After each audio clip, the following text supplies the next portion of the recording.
بہانے ڈھونڈتے ہیں. آپ کو یہ پتا ہونا چاہیے کہ ہمارے پاس صرف بہانے ہیں پاکستان میں. قوم کو بھی آج تک ہم نے یہی بتایا. وہ پتہ نہیں کل منصیرہ وہ کہتے جی وہ اسلام آباد سے اتنا دور نہیں ہے, وہاں جا کے بھی وہ کہہ رہا تھا میں ایئرپورٹ بنا دوں گا, اور اسلام آباد والا ایئرپورٹ کہتے وہاں سے میرا خیال ہے کہ اتنا کوئی فاصلہ نہیں ہے. جھوٹ بولنا, دلاسے دینا, جھوٹی کہانیاں سنانا. سیاستدان بھی جھوٹی کہانیاں سنا رہے ہیں, علماء بھی جھوٹی کہانیاں سنا کے لوگوں کو گمراہ کر رہے ہیں. لوگوں کو اس طرح پہ کہتے جا کے جناب فلاں مذہب کے لوگ ہیں ان کو تکلیف پہنچاؤ, فلاں مذہب کے لوگ ہیں ان کو تکلیف پہنچاؤ. زندہ لوگ بھی تکلیف میں جو وہاں پہ رہتے ہیں, میں احمدیوں کی بات کر رہا ہوں, جو فوت ہو جاتے ہیں ان کو بھی سکون سے نہیں رہنے دیا جاتا. وہ کہا جاتا ہے کہ جناب یہ پاکستان جو ہے یہ کلمے کے نام پہ بنا.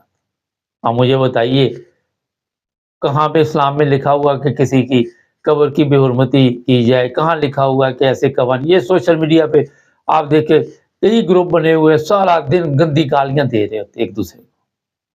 میں حیران رہ جاتا ہوں, نہ ان کو تمیز نہ تہذیب. دل ہی نہیں کرتا, وہ ویسی نظر پڑ جائے تو ٹک ٹاک وغیرہ پہ تو میں دیکھ لیتا ہوں, لیکن میں وہاں رکتا نہیں.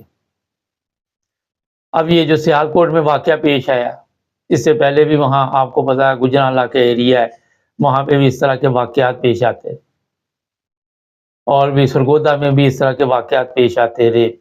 پشاور کے علاقے میں کئی احمدیوں کو قتل کر دیا گیا جس میں ڈاکٹر بھی تھے. کئی احمدی جو ہے جیلوں میں پڑے ہوئے. پچھلے دنوں ایک بندہ کانگریس میں لکھ رہا تھا جی کوئی احمدی جیل میں نہیں ہے. جب ہم نے پتا کیا تو ضمانت ہی نہیں ہوتی, جج ہی نہیں آتا, وہ ڈرتا ہے. تو جناب یہ ملک میرا خیال ہے کہ نہ تو ہم نے کسی ایسے بندے کی قدر کی جو پاکستان کے ہیرو تھے, اور نہ ہی ہمیں کوئی فرق پڑتا ہے. آپ لوگ کو دیکھ لیں کہ اس طرح کے کام کر کے یہ سمجھتے کہ بڑی عزت ہوگی, ہم جنت میں چلے جائیں گے.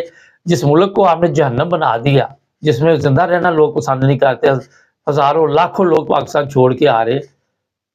مجھے بتائیے اگر تو آپ کہتے جی آپ سب لوگ بڑے اچھے کام کر رہے, بڑے زبردست کام کر رہے, تو پھر پاکستان میں رہنا بھی پسند نہیں کرتے. سارا دن یہ ویزوں کی منڈی لگی ہے سوشل میڈیا پہ, ہم آپ کو وہاں بھیج رہے, ہم آپ کو وہاں بھیج رہے, کیونکہ پاکستان میں کوئی رہنا نہیں پسند کرتا.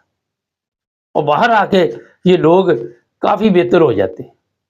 یہاں پہ پتا کام بھی کرنا اور غلط کام سے بھی بچنا, ورنہ یہاں کے قوانین ایسے ہیں. ہمارے قوانین ہے جس طرح مرضی چلاتے رہو, جدھر مرضی قوانین کا اسٹیئرنگ ہے, جس کے ہاتھ میں وہ جدھر مرضی گھما دے, جتنی جس کے پاس پاور ہے اسی کے مطابق وہ لے کے جا رہا ہے سسٹم.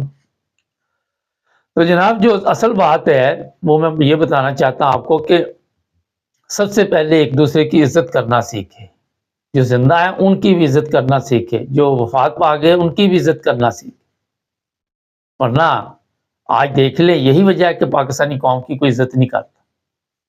پاکستان کی جو حالت بنا دی گئی ہے آپ دیکھ لیں, نہ تو پاکستان میں رہنے والوں کی عزت ہے, جو باہر آتے ہیں ان کی بھی عزت نہیں ہے.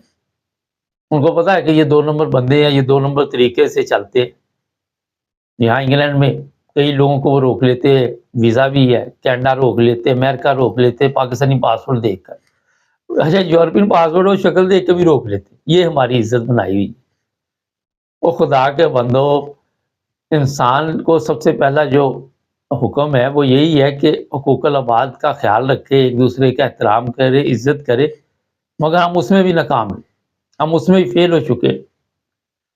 اور جو پولیس والے ہیں وہ تو بتائیے آپ کو, میں تو کئی دفعہ کہتا ہوں کہ گھر میں جو سب سے شریر بچہ ہو, جس کی تربیت نہ ہوئی ہو یا محلے کا ہو, اس کو پولیس میں بھرتی کروا دیتے کہ یہ اب پاکستانی قوم کے لیے عذاب بن جائے گا. نہ قوم نے کوئی سیکھا, نہ اداروں نے سیکھا, نہ حکمرانوں نے سیکھا, نہ کسی پاورفل آدمی نے کوئی سیکھا.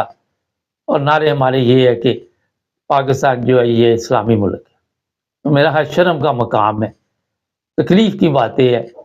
یہ ہمارا چینل ہر ایک کے لیے ہے, جو بندہ بھی غلط کام کرے یا ٹھیک کرے اس پر ہم تبصرہ ضرور کرتے ہیں. چینل کو سبسکرائب کریں. ابھی پروگرام آ رہا ہے دارالعمان سے لڑکیاں کہاں سپلائی ہوتی ہیں, آپ وہ بھی سن لیجئے گا. جڑے رہے ہمارے ساتھ.